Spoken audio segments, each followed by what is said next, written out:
이런 데 들어가시면 전세보증보험 가입이 안 될 수가 있습니다.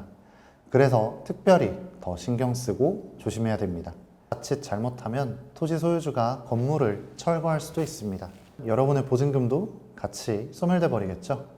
안녕하세요. 여러분들과 함께 부동산에 대해서 하나하나 요목조목 뜯어볼 아리사의 창업자 이결입니다. 지난 시간에 이어서 오늘도 등기부등본 보는 법에 대해서 알아볼 예정인데요. 이번엔 매운맛입니다. 혹시 이전 영상인 등기부등본 순한맛 버전을 안 보신 분이라면 이쪽에서 미리 보고 오시면 조금 더 이해가 편하실 거예요. 자, 아무튼 이제 등기부등본을 보면 조심해야 하는 부분과 이를 조심하지 않으면 보증금이 어떻게 날아가 버릴 수 있는지를 설명해 드리겠습니다.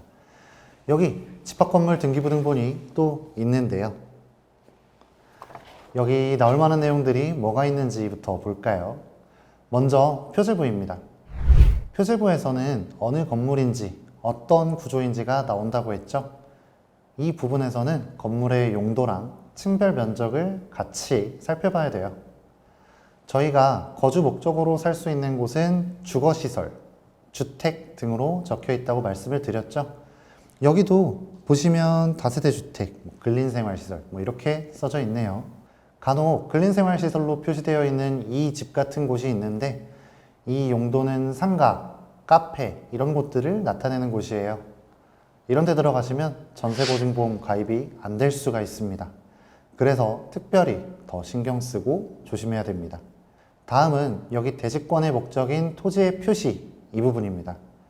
일반적인 경우에는 토지와 건물의 소유주가 일치하는데 특수한 경우에는 각각의 소유주가 다른 경우가 있어요. 이런 때 등기에는 대지권이 표시가 되지 않고 별도 등기 있음 이런 식으로 표시가 되는데요. 이런 곳들도 위험한 자산입니다. 토지 소유권이 없어서 자칫 잘못하면 토지 소유주가 건물을 철거할 수도 있습니다. 이러면 여러분의 보증금도 같이 소멸돼 버리겠죠. 대지권 케이스에서의 솔루션은 임대인에게 대지권을 등기하라고 하거나 토지 소유주에게 사용승인 동의서를 받아야 됩니다. 단독주택 빌라에 입주하려는 분들은 집합 건물이 아니기 때문에 별도 등기가 언제나 있는데요. 이런 경우에는 건물이 경매에 넘어가면 토지와 건물이 같이 경매에 넘어가는 것이 아니고 건물에 대한 금액만 경매가 진행되게 됩니다. 따라서 단독주택 빌라에 입주하시려는 분들은 이 부분을 특별히 신경 써주셔야 됩니다. 네, 벌써부터 하드코어하죠. 그 다음은 같은 곳에 토지의 용도가 있네요. 여러분들이 거주할 수 있는 토지의 용도는 무조건 대입니다. 토지의 용도 중에서 대는 대지를 뜻하고요. 여기에 주로 도로, 과수원, 밭, 논과 같은 곳들이 적혀 있을 수가 있습니다. 이런 곳에 주거용 건물이 있다면 위반 건축물의 가능성이 매우 높습니다. 그렇기 때문에 절대 들어가시면 안 됩니다. 표제부에서 마지막으로 층이나 개별 호실 이 부분이 있는데요. 이 부분은 전유 부분의 건물의 표시 부분을 보셔야 돼요. 임대차 계약서상에는 401호 A이라고 적혀 있는데 등기부등본에는 그냥 401호로 적혀 있다? 그럼 이건 의심을 해봐야 됩니다. 자, 이제 다음 갑구로 넘어가 볼까요? 갑구에서 볼 부분은 임대인과 관련된 정보입니다. 계약서에 나와 있는 임대인, 그리고 등기부등본의 임대인, 건축물 대장 전유부의 임대인, 그리고 마지막으로 현재 계약을 작성하러 온 임대인이 모두 동일인인지를 확인해야 돼요. 만약 임대인이 바빠서 대리인을 대신 오게 했다고 하면 대리인이 위임장을 받았는지, 위임장을 누가 발급했는지, 위임의 범위가 어디까지인지 이 세 가지를 명확하게 확인해야 됩니다. 간혹 임대인은 대리인에게 월세 계약을 받아라 라고 위임장을 받았는데 대리인은 임차인에게 전세 계약을 체결하자 라고 해서 전세 보증금을 받고 그 차액을 가지고 점적하는 경우도 있거든요. 그래서 이 부분도 함께 계약할 때 반드시 좀 확인해야 되고 조심해야 되는 항목 중 하나이니 체크해 주세요. 또한 현재 이 등기부등본에는 나와 있지 않지만 갑구에도 수많은 리스크가 도사리고 있습니다. 대표적인 케이스가 신탁등기, 환매특약등기, 가등기인데요. 먼저 신탁등기 케이스부터 살펴볼까요? 신탁등기는 임대인이 특정 조건에 따라서 신탁회사에게 이 자산의 소유권이나 기타 여러 권한을 위임하는 경우예요. 대표적인 예시로 임대인이 이 집을 담보로 해서 돈을 빌리는 경우에 담보신탁으로 처리를 할 수가 있습니다. 임대인이 이 돈을 다 상환하기 전까지는 이 집의 실질적인 소유권은 신탁사에게 있습니다. 만약 여러분들이 이런 신탁등기가 있는 경우에 원래 임대인과 전세계약을 맺는다면 그 계약은 무효입니다. 그런데 이게 무효인 걸 알면서도 전세계약을 하자고 시도한 임대인이 과연 여러분들의 보증금을 돌려줄 수 있는 착한 임대인일까요? 다음은 환매특약 등기입니다.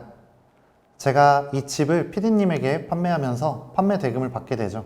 그런데 이를 환매특약 등기로 해두면 2025년 10월까지 이 돈을 다시 PD님에게 주면 이 집을 다시 제 소유권으로 가져올 수 있는 그런 등기예요.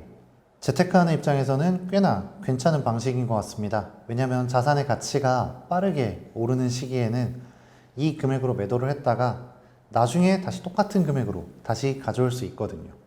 그런데 이러한 환매특약 때문에도 전세 사기가 발생할 수 있습니다.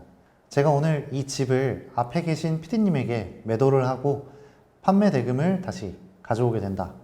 근데 만약에 PD님이 2024년에 여러분들과 전세 계약을 체결하게 된다면 2025년에는 결국에는 이 집이 다시 제 소유가 되는데요. 저는 여러분들에게 전세 보증금을 돌려줄 의무가 없습니다.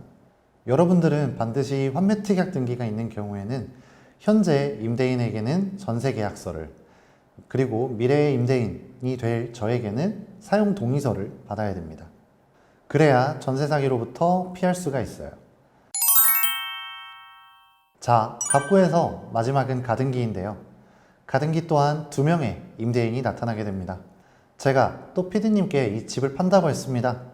PD님에게는 아직 돈의 일부만 받았는데 갑자기 제 경제 상황이 나빠져서 일시불로 이 집을 사겠다고 하는 사람이 오면 저도 좀 혹할 것 같거든요. 근데 이 경우에 여러분들이 전세 계약을 체결하려면 누구한테 체결을 하러 가야 될까요? 저일까요? 아니면 PD님일까요? 저는 집을 아예 마저 팔 수도 있고요. PD님은 또 중간에 계약을 깨버릴 수도 있습니다. 이 경우에도 환매특약 등기와 마찬가지로 원래 임대인과 가등기 권리권자 모두에게 사용 동의와 전세 계약을 체결을 해야 전세 사기로부터 피할 수가 있습니다. 마지막 파트인 을구 같이 살펴보겠습니다. 을구에서 조심해야 할 건 지상권, 지역권, 선순위 채권, 마지막으로 공동담보입니다. 지상권부터 설명드리도록 하겠습니다. 이 지상권도 임대인이 건물만 주인이고 토지 주인은 또 다른 사람인 겁니다. 그래서 이 땅을 사용할 수 있는 권리인 지상권을 얻게 되는데요. 지상권은 특정 시간 동안만 이 땅을 사용하는 권리를 받게 되는데 만약 이 시간이 지나면 어떻게 될까요?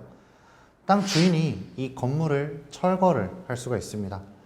그러면 여러분의 보증금도 또 같이 소멸이 될 리스크가 있어요. 다음 지역권도 또 땅과 관련된 부분인데요. 건물이 여러 개의 필지에 걸쳐서 지어졌다고 하면 이 필지마다 각 토지의 소유주가 다릅니다. 그러면 어떻게 할까요? 결국에 이 집을 사는 사람들은 남의 땅을 통과해서 살게 되는 거예요. 토지 소유주는 통행료를 받게 될 거고요. 이 통행료에 대한 권리를 설정하는 것이 지역권입니다. 지역권이 설정되어 있는 건물들은 높은 확률로 관리비가 이런 통행세에 포함되어 있을 겁니다. 똑같은 퀄리티의 건물인데 관리비가 다른 건물들보다 훨씬 더 높게 나오는 건물들일 텐데요. 지역권이 설정되어 있는 부분들은 토지가 통일이 되어 있지 않기 때문에 매도 가치로서도 낮습니다. 그렇기 때문에 다른 자산들보다 가치가 떨어질 확률이 훨씬 더 높습니다. 다음은 선순위 채권입니다. 선순위 채권은 여러분들이 들어가려는 이 집에 이미 많은 근저당권이 설정되어 있는 물건들이 일컫는데요. 예를 들어서 5억 원짜리 집에 여러분들은 대략 4억 원 미만으로 전세 보증금을 내게 될 거예요. 근데 이미 3억 원의 선순위 채권이 있다면 5억 원짜리 집에 총 7억 원의 부채가 생기게 되는 거죠. 이럴 때 임대인이 만약 돈을 못 갚아서 경매에 넘어간다면 여러분들의 보증금은 어떻게 될까요? 그렇기 때문에 임대차 계약을 체결할 때는 자산 가치와 선순위 채권, 그리고 여러분들의 보증금 액수를 잘 고려해서 체결해야 됩니다. 그 이유가 자산의 가치의 대략 지금 현재 70에서 80% 정도로 경매 낙찰가가 형성이 되고 있는데요. 그 금액이 여러분들의 전세 보증금과 동일한 금액으로 설정이 될 겁니다. 만약 그러면 선순위 근저당권들이 이미 회수가 되고 나면 여러분들의 전세 보증금은 거의 못 받는 게 사실일 것 같아서 미리 말씀드립니다. 마지막으로 공동담보인데요. 이 집의 선순위 채권이 근저당권 공동담보로 30억 원이 설정되어 있어요. 어떻게 5억 원짜리 집에 30억 원짜리 근저당권이 설정되냐고요? 30억 원을 빌리기 위해서 임대인이 이 집을 포함해서 여러 집을 공동으로 묶어서 담보를 설정한 거예요. 만약에 임대인이 대출을 갚지 못해서 301호부터 경매에 넘어가기 시작한다. 여러분이 살고 있는 302호도 이 집의 안전을 장담하지 못할 수 있습니다. 그렇기 때문에 공동담보 또한 잘 살펴봐야 하는 항목 중 하나입니다. 등기부등본은 대법원 인터넷 등기소 사이트에서 누구나 발급 또는 열람이 가능합니다. 등기부등본만 제대로 볼 줄 알아도 전세 사기의 상당 부분을 예방할 수 있어요. 그러니 여러분들이 가능하시다면 영상을 다시 복습하시기를 추천드립니다. 다음 시간에는 여러분들이 계약할 때 반드시 필요한 전용 면적, 공급 면적, 그리고 계약 면적, 말씀드리는 면적들이 너무 많죠. 이 면적들에 대한 정의가 무엇인지 같이 살펴보겠습니다. 시청해 주셔서 감사합니다.